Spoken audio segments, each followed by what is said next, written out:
देखिए, हमने कोशिश की, हम तमाम जमातों ने मिलके पूरे जो हमारे मुल्क के लोग हैं और जो सरकार है उनको ये बताने की कि अगर आप 35 से या 370 के साथ छेड़छाड़ करेंगे तो उसके नताइज क्या होंगे और कितने खतरनाक होंगे।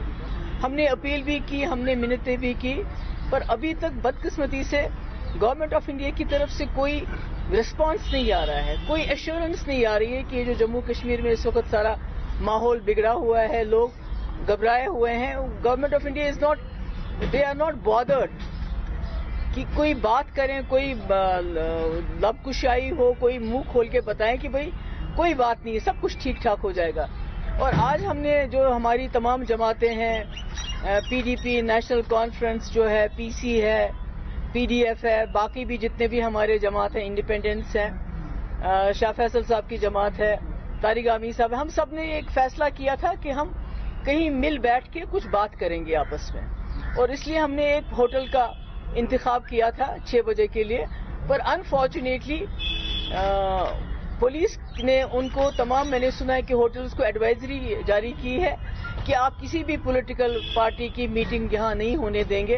तो इसलिए हमें वो वहाँ से कैंसिल करके अब हमें घर पे रखनी पड़ी वो शाम को 6 बजे, ताकि हम सब पार्टी जो हैं, मुझे खुशी है फारूक साहब से मेरी बात हुई, उनकी सेहत तो ठीक नहीं है पर उन्होंने कमिटमेंट की कि उमर साहब आएंगे, बाकी भी तमाम साथियों से बात हो गई। तो मुझे लगता है इस वक्त हमारे लिए, जम्मू कश्मीर के लोगों के लिए सबसे ज्यादा जरूरी है कि जो यहाँ जो मेन स्ट्रीम पार्टीज हैं, जो दूसरी जमातें हैं, मैं तो कहती हूँ जो अलहदगी पसंद भी हैं, जो समाजी जमातें हैं, जो सिविल सोसाइटी है, जो ट्रेड यूनियंस हैं, जो मजहबी ऑर्गेनाइजेशंस हैं, सबको इकट्ठा होके, यूनाइटेड होके इस वक्त पूरे मुल्क को ये बताना है कि भाई आप जो करने जा रहे हैं उसके नताइज शायद आज या कल में नहीं, पर आने वाले वक्त में इतने खतरनाक होंगे कि शायद उसका अंदाजा नहीं होगा, न सिर्फ जम्मू कश्मीर या मुल्क बल्कि पूरा जो बरसगीर जो है उसकी लपेट में आएगा। तो मैं कहती हूँ कि हमें बताएं कि वो क्या करने वाले हैं, कोई कुछ बताता ही नहीं है।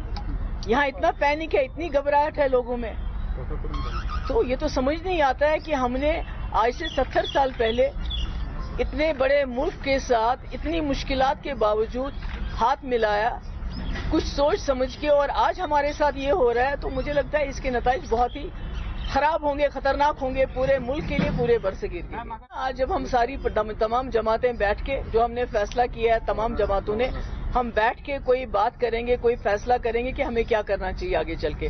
अब मुझे नहीं मालूम शाम को मिलने भी देंगे कि नहीं देंगे, क्योंकि इस वक्त तो होटल में इन्होंने मिलने ही नहीं दिया।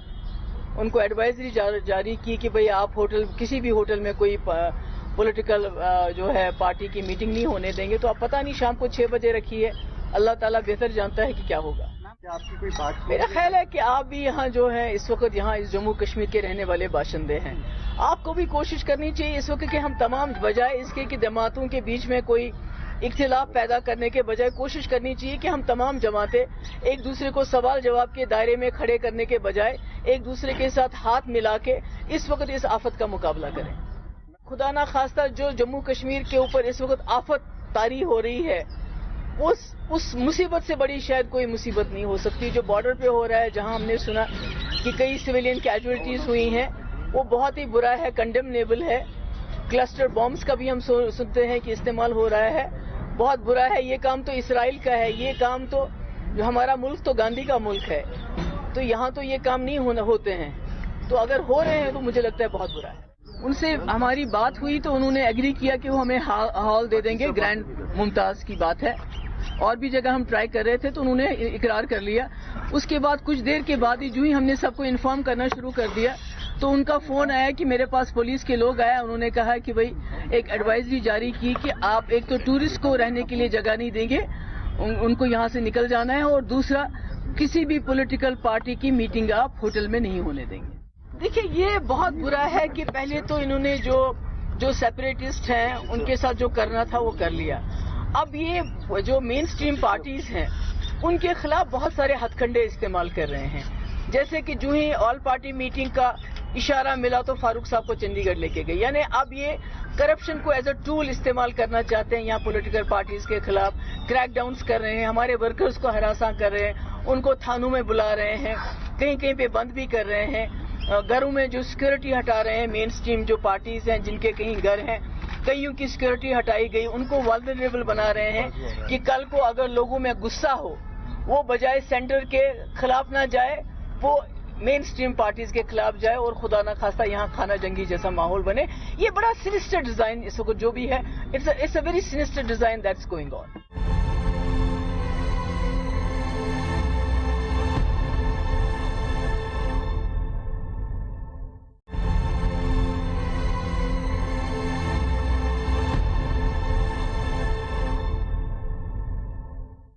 देखिए, जम्मू कश्मीर के अंदर वहाँ की आवाम की हिफाजत को ध्यान में रखते हुए सरकार जो उचित कदम है वो उठा रही है।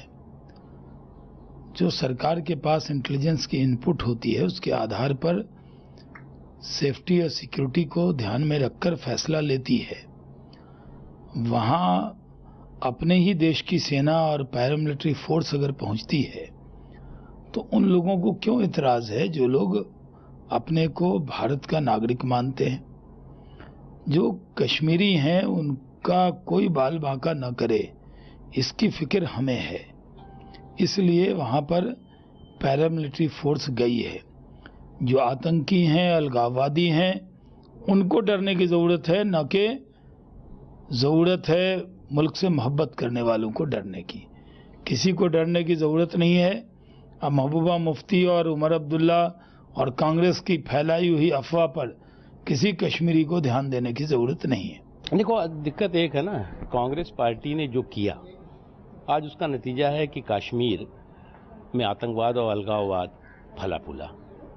आज अगर कश्मीर अमन के रास्ते पे जा रहा है, कश्मीर तरक्की के रास्ते पे जा रहा है, कश्मीर के लोग प्रगति की मुख्य धारा में शामिल हो रहे हैं, तो उसमें क्यों बेचैनी है? मुझे लगता है कि गलत अफवाहें फैलाना, गलत तरीके से इस पूरे के पूरे मुद्दे को जो है वो मिसलीड करने की कोशिश करना ठीक नहीं है। हमारे देश में कभी नहीं हुआ। देश चलाने का मतलब ये नहीं है कि आप कोई कॉन्स्पिरेसी कर रहे हैं। सरकार क्या चाहती है? पार्लियामेंट चल रहा है, आपको कोई कदम उठाना, विपक्ष को कॉन्फिडेंस में लीजिए, पार्लियामेंट को कॉन्फिडेंस में लीजिए। आपने तलवार लटका रखी है, लोग डरे हुए हैं, वहां के सहमे हुए हैं, वहां के किसी को कुछ मालूम नहीं कि आप क्या करने वाले हैं। देश इस तरह से कभी नहीं चलता है जिस तरीके से ये लोग चलाना चाहते हैं। मुझे लगता है 35 आर्टिकल को हटाने की बड़ी साजिश है और बगैर कश्मीर के लोगों को कॉन्फिडेंस में लिए अगर कोई कदम उठाया जाता है तो वो गलत कदम होगा। लोग घबराएंगे नहीं। आप वजह नहीं बता रहे, आप कारण नहीं बता रहे, क्या कारण है? अमरनाथ के लोगों को वहां से हटाने का क्या कारण है, क्या वजह है? तो जाहिर है जिस तरीके के हालात सरकार पैदा कर रही है उससे डर और खौफ पैदा होगा। सरकार का काम देश के लोगों में, किसी भी प्रदेश के अंदर डर को और खौफ को हटाना होता है। उन्हें एक एहसास देना होता है कि हम आपके प्रोटेक्शन के लिए। यहां ये सरकार बिल्कुल उल्टा कर रही है। डर और खौफ खत्म करने की बजाय डर और खौफ पैदा कर रही है। देखिए, मुझे लगता है कि पिछले 30 सालों में पहली बार ऐसा हुआ है जब अमरनाथ की यात्रा को कैंसिल करना पड़ रहा है। ये सीधे सीधे शिव भक्तों का भी अपमान है। वो श्रद्धालु जो बड़ी उम्मीद से अमरनाथ यात्रा के लिए जाते हैं, आपने अचानक एक फैसला लिया और उनको कहा कि आप अमरनाथ यात्रा के लिए नहीं जाइए और सबको खाली करने के लिए बोल दिया गया। जिस कश्मीर को लेके भारतीय जनता पार्टी की सरकार, गृह मंत्री से लेके प्रधानमंत्री तक कल तक दावा कर रहे थे कि कश्मीर के हालात बहुत अच्छे हैं, कश्मीर में शांतिपूर्ण व्यवस्था कायम है, वहां पर अभी लोकसभा और पंचायत के चुनावों में भारी संख्या में मतदाताओं ने हिस्सा लिया, इसका श्रेय सरकार ले रही थी। आज वही सरकार अचानक अमरनाथ की यात्रा को कैंसिल करके और पूरे कश्मीर में वो क्या करने वाले हैं ये किसी को नहीं पता। ऐसा तो पहली बार हो रहा है। आपने विपक्ष को विश्वास में नहीं लिया, देश को विश्वास में नहीं लिया, कोई स्टेटमेंट नहीं, बस पैनिक कर दिया आपने सबको भागने के लिए, जाओ जाओ निकलो यहां से। ये क्या है? तो मुझे इसके पीछे एक बड़ी राजनीतिक सोची समझी साजिश कहीं न कहीं नजर आती है कि चुनावी फायदे के लिए 3 राज्यों में अभी चुनाव है। उस चुनावी फायदे को दृष्टिकोण में रखते हुए, अपने दिमाग में रखते हुए मुझे लगता है ये सारा खेल किया जा रहा है, क्योंकि ऐसा कोई कारण नहीं मुझे समझ में आता जिससे शिव भक्तों की अमरनाथ यात्रा को कैंसिल किया जाए। ये शिव भक्तों का भी अपमान है और ये कहीं ना कहीं ये जाहिर करता है कि ये सरकार पैनिक क्रिएट करना चाहती है। जानबूझ के इन्होंने उस यात्रा को कैंसिल किया है। कश्मीर मसले पर लोगों को पता होना चाहिए आप वहां पे क्या करने जा रहे हैं, कौन सी ऐसी सिचुएशन आप क्रिएट करने जा रहे हैं। तो इसलिए मैंने 267 के तहत नोटिस देने का फैसला किया है, कल इस पर चर्चा कराने के लिए। देखिए, ये जिस तरह से अमरनाथ यात्रा को आधे में तोड़ के वापस भेज दिया गया है, ये मैं समझता हूँ वहाँ के इतिहास में इससे पहले कभी नहीं हुआ। नाग पंचमी अभी होने जा रही है और नाग पंचमी में वो छड़ी ऊपर पहुँचानी पड़ती है, हर साल की प्रथा है, ये एक बहुत पुराना रिवाज है। वो इस बार नहीं होगा, जिससे जाहिर है कि उनके जितने श्रद्धालु हैं उनको कहीं थोड़ा सा इमोशनली बुरा लगेगा, मगर जान से बढ़ के कुछ नहीं होता। सरकार को चाहिए कि कोई ऐसा इंतज़ाम करते कि वो अपना धर्म का काल भी कर लेते और सुरक्षित पहुंच भी जाते।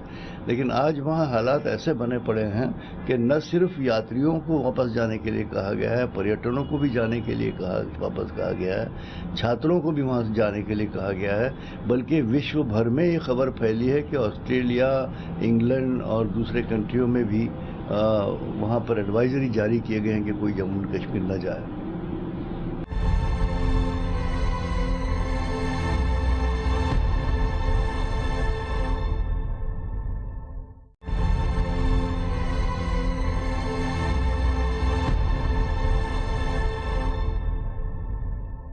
श्रीनगर से जो कल ऑर्डर हुआ था, तो स्टूडेंट जम्मू पहुंचे, बसेस अरेंज की थी, तो लगभग 180 हमने सुबह तक हमने डिस्पैच कर दिए ट्रेनों से। उनके लिए खाने का भी अरेंजमेंट यहाँ पे किया था। पूरा डिस्ट्रिक्ट एडमिनिस्ट्रेशन और रेलवे के साथ कोऑर्डिनेशन करके ये पूरा हम काम चला रहे हैं। तो अभी हम ये जामनगर जो ट्रेन जा रही है आप पाट रहे, इसमें आंध्र प्रदेश और राजस्थान के कुछ बच्चे हैं, लगभग हमने 80-90 बच्चे अभी बिठा दिए और भी बच्चों को हम यहाँ बिठा के अभी अरेंज, और भी कुछ लगभग 200 बच्चे हैं हमारे जो आगे वाली जो ट्रेन है उसमें उनको एक्स्ट्रा कोच लगा के हम छोटे एक्स्ट्रा कोचेस भी हम अरेंज कर रहे हैं, जिसके कारण बच्चों को कोई ना तकलीफ ना हो और वो सुरक्षित तरीके से अपने अपने घर वापस चले जाए। सर, हमें कल रात को, परसों रात को हमें मैसेज आया था कि मतलब नोटिस आया था कि हम उधर से हम कल सुबह तक हमें वैकेट करना है उधर से। हाँ, कॉलेज वालों ही हम लोगों को बसेस प्रोवाइड करेंगे। तो जैसे उन लोगों ने कहा था कल सुबह हम लोगों को 7 बजे तक हम लोगों का बसेस भी मिला हुआ, तो वहाँ से हम लोगों को भेज दिया। तो कल रात को हमें 11 बजे 12 बजे तक हम इधर पहुँच गए। हमें तो जैसे हमें इधर आए तो हमें ट्रेन के लिए वेट कर रहा था, तो इन लोगों ने बहुत मदद किया हम लोगों को। आज हम लोगों को ट्रेन से अभी भेज रहा है। अभी हम जम्मू तवी में हैं। अच्छा सर, अभी के लिए तो मतलब 15th तक के ऐसे बोला सर। फिर उसके बाद ये कहा कि फर्दर नोटिस तक हम लोगों का क्लासेस सस्पेंड रहेगा, फिर उसके बाद हम लोगों को पता जाएगा। Actually, day before yesterday, then there was a notice about that NIT Srinagar that it would be closed for some time, few days, because there was some misunderstanding or misconception. So that's why there was a notice about this course will be suspended for further notices and then. Actually, there were 70 buses were there for helping us, and army support was there also, and we were informed that army and their railway will support us to reach our home safely. They give us another notice that for further notices we can't see anything about this.